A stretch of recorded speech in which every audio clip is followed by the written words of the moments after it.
Cerita sampingan 4 mimpi dalam mimpi, 4. Di-upload oleh Baca Suara.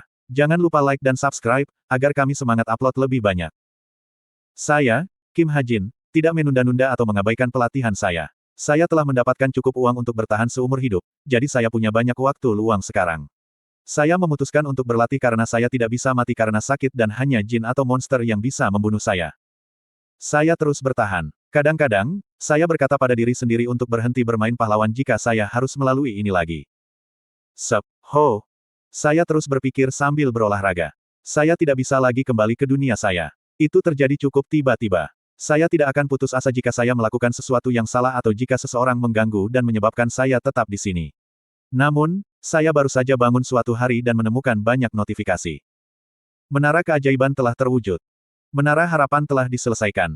Baal telah menghilang dan dunia sekarang aman. Semua episode telah selesai. Kamu sekarang bisa tinggal di dunia ini selamanya. Selamat. Selamat pantatku. Saya merasa seperti langit telah runtuh. Apa yang aku lakukan untuk membuat Baal menghilang? Saya ingin bertanya kepada sistem, tetapi tidak lagi menjawab setelah hari itu. Untungnya, hadiah dan intervensi status saya tetap ada. Meskipun demikian, saya masih merasa hancur. Saya hanya menjaga kewarasan saya selama ini karena harapan untuk kembali ke rumah. Ding!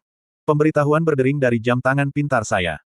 Rokalis telah mengirim permintaan ke ekstra. Pengawalan jarak jauh ke aula sidang umum. Klien, Wakil Pemimpin Pengadilan Kerajaan Inggris, Rahel. Hadiah, 300 juta won untuk Pathfinding, pembayaran uang muka 100 juta won, 300 juta won untuk pengawalan dan perlindungan, 100 juta won per bulan, dan bonus 100 juta won setelah berhasil menyelesaikan. Peringatan, Wakil Pemimpin tidak boleh menyadari kehadiran Anda. Harap konfirmasikan spesifikasinya dengan Rokalis. Aku menerima permintaan melalui valet banquet dari tidak lain dari Guild Pengadilan Kerajaan Inggris. Sepertinya salah satu anggota guild mereka ingin mempekerjakanku di belakang punggung Rahel. Dokter, Efemin menghubungi saya minggu lalu melalui valet banquet dan bertanya apakah saya bisa mengawal wakil pemimpin mereka. Namun, saya sudah kehilangan minat pada pekerjaan tentara bayaran 4 tahun yang lalu. Mereka menarik minatku ketika aku mendengar nama Rahel. Saya sangat berhutang budi padanya dan dia akan selalu menjadi tokoh kunci dalam cerita saya. Haruskah saya melakukannya atau tidak? Aku harus melindungi Rahel dari ancaman apapun dan dengan aman mengantarnya ke aula pertemuan umum. Maka aku harus terus melindunginya sampai acara berakhir. Hadiahku untuk semua ini akan sangat sedikit, 700 juta won. 700 juta. Aku tanpa sadar mengejek sambil melihat ke tanah. Deretan peralatan canggih dengan manatek yang menampilkan hologram dan kontrol gravitasi membantu dalam sesi latihan saya. Saya menyebut tempat ini ruang pelatihan Kim Ha-jin dan itu terlihat lebih baik daripada kebanyakan gym yang dimiliki oleh guild. Butuh waktu sekitar 3 miliar won untuk mengatur semua ini. 700 juta won yang ditawarkan pengadilan kerajaan Inggris tampak seperti perubahan bodoh. Dumbbell dengan manatek yang baru saja aku gunakan harganya lebih dari 600 juta won. Pintu ruang pelatihan terbuka dan seseorang dengan riang memanggil. Ha-jin. Saya mematikan jam tangan pintar saya dan berbalik. Evandel masuk bersama teman-temannya. Saya menghitung 13 dari mereka. Mereka semua tampak ceria dan polos terkikik bersama. Hei, lihat ini. Kami baru saja bertemu Terain Uni sekarang. Evandel dengan bersemangat berlari mendekat dan menunjukkan fotonya berdiri di antara seorang pria dan seorang wanita. Wajah Evandel memerah dan dia menggeliat dengan gugup. Sepertinya kamu bersenang-senang. Aku tersenyum padanya. Iya, itu benar-benar menyenangkan. Pemutaran VIP Magic Girl Terain, serial film favorit Evandel dan teman-temannya, baru saja ditayangkan perdana di lantai 47 gedung ini.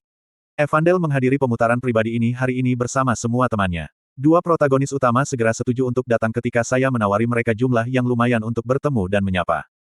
Saya menghabiskan kehidupan normal dengan Evandel setelah keluar dari Cube. Ini belum waktunya tidur. Apakah ada hal lain yang ingin Anda lakukan? Apapun yang ingin dilakukan teman-temanku.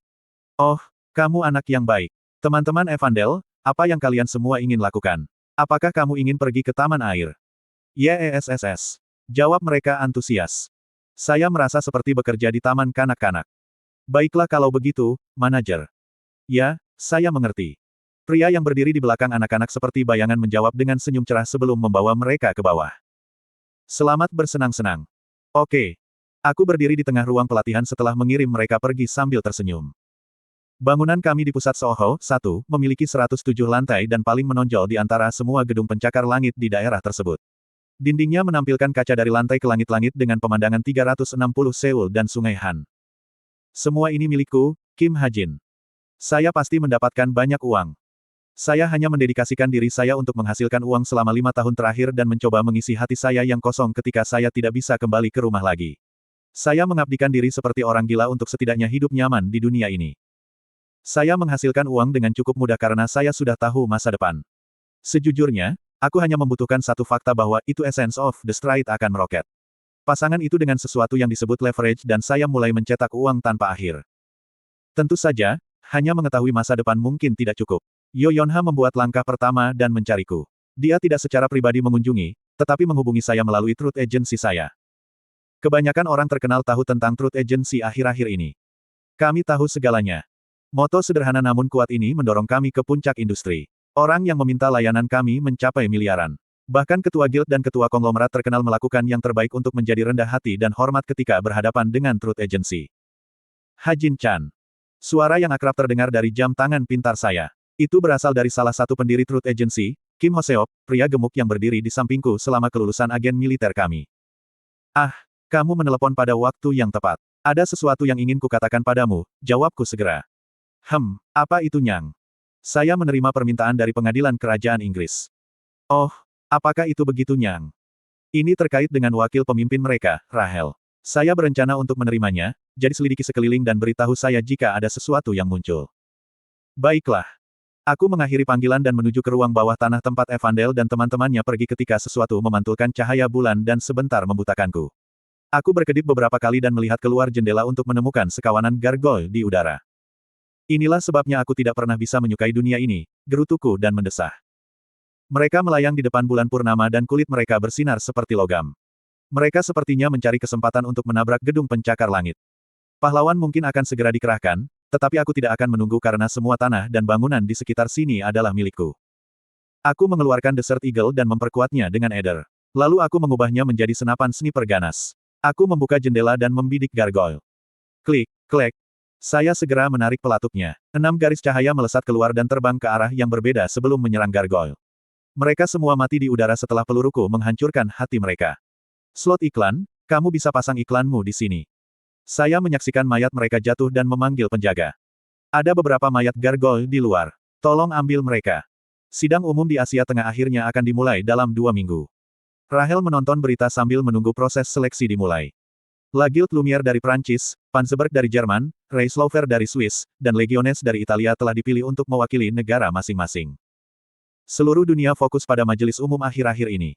Lancaster memilih untuk mengirim peringatannya karena ini. Dia tahu lebih baik daripada orang lain bahwa Inggris tidak memiliki masa depan jika mereka gagal bergabung dengan majelis umum. Namun, Rahel tetap teguh dan tidak takut akan ancamannya. Dia akan mengorbankan dirinya jika itu berarti menyelesaikan permusuhan antara Lancaster dan Inggris. Wakil pemimpin, kita akan segera mulai. Rahel mematikan jam tangan pintarnya dan mendongak. Mereka telah merenovasi tempat latihan sebagai panggung untuk proses seleksi. Kami akan menahan penonton kembali. Ya, silakan. Rakyat jelata mulai masuk. Orang-orang ini telah membeli tiket untuk menonton proses seleksi pengadilan kerajaan Inggris. Mereka duduk di barisan penonton jauh dari tanah-tanah yang dilindungi oleh penghalang tak terlihat. Para VIP yang terdiri dari ketua konglomerat, selebriti, dan bahkan Perdana Menteri duduk di tingkat yang lebih tinggi seolah-olah menonton opera. Pakaian mewah mereka memang membuatnya tampak seperti opera. Pengadilan kerajaan Inggris memiliki tradisi lama membuka proses seleksi kepada publik, sehingga mereka yang mendaftar dapat menunjukkan nilai mereka dan mengumpulkan dukungan. Suara pembawa acara terdengar dari speaker di atap. Tes seleksi pengadilan kerajaan Inggris yang telah lama ditunggu-tunggu akan dimulai dalam 15 menit. Tes pertama memungkinkan peserta untuk secara bebas menunjukkan kemampuan mereka. Masing-masing dari 12 peserta memiliki waktu 5 menit untuk menunjukkan kemampuan mereka. Perlu diketahui bahwa berbagai makhluk yang dipanggil akan muncul selama tes. Rahel memejamkan mata untuk berkomunikasi dengan rohnya. Mereka menegaskan bahwa tidak ada ancaman yang mengintai di daerah tersebut. Bahkan Lancaster tidak akan cukup bodoh untuk menyerang tempat ini di pusat wilayah mereka. Lampu tiba-tiba mati dan kegelapan turun di aula. Kerumunan dengan berisik bergumam, tetapi mereda ketika lampu sorot bersinar di tengah panggung. Seorang pria yang mengenakan setelan formal berdiri di sana dan menandakan dimulainya tes seleksi. Hadirin sekalian. Dia berteriak di bagian atas paru-parunya. Anda mungkin menemukan daftar ksatria yang berpartisipasi pada pamflet yang didistribusikan sebelumnya. Rahel juga melihat pamflet itu. Finlay akan bangun lebih dulu. Mungkin kita seharusnya mengubah urutannya sedikit. Dake berbisik karena Finlay sepertinya lebih cocok sebagai final. Rahel sepertinya tidak peduli. Wakil pemimpin, jangan khawatir. Bagaimanapun, kita berada di wilayah kita sekarang. Anggota guild kami bekerja keras bersama keamanan untuk mencegah sesuatu terjadi. Kami telah sepenuhnya memeriksa semua orang di sini. Belum lagi, saya juga mempersiapkan. Lihat, Finlay akan keluar. Dake memalsukan batuk ketika dia hampir mengekspos semuanya. Untungnya, Rahel tampaknya tidak tertarik dengan apa yang dia katakan. Sekarang, peserta pertama yang Anda semua tunggu-tunggu. Ksatria yang menyebut dirinya perisai keluarga kerajaan, hati singa pemberani, James Finlay. Pintu terbuka dan James Finlay dari Lumiere berjalan keluar. Penampilannya yang tampan membuat kerumunan menjadi hiruk-pikuk. Finlay memberi hormat kepada para juri sebelum mundur beberapa langkah dan memasukkan mana ke tangannya. Konsentrasi besar mana berubah menjadi perisai raksasa. Aduh! Kerumunan tampak sangat terkesan. Klek! Sebuah sangkar baja besar terbuka dari ujung yang lain dan 12 serigala raksasa muncul dari alat pemanggil. Finlay berdiri teguh dan menunggu mereka melakukan langkah pertama.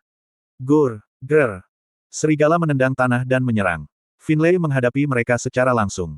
Sekelompok serigala melawan satu manusia, tetapi aliran pertempuran menunjukkan siapa yang berada di atas angin. Serigala raksasa tidak bisa menembus perisai Finlay. Orang-orang yang dia pukul dengan perisainya merintih kesakitan dan mundur. Finlay tidak memberi mereka waktu untuk berkumpul kembali dan membanting perisainya ke kepala mereka. Kerumunan meraung pada penampilannya yang liar dan berani. Boom! Boom! Tanah bergetar setelah dia menaklukkan semua serigala raksasa. Boom! Boom!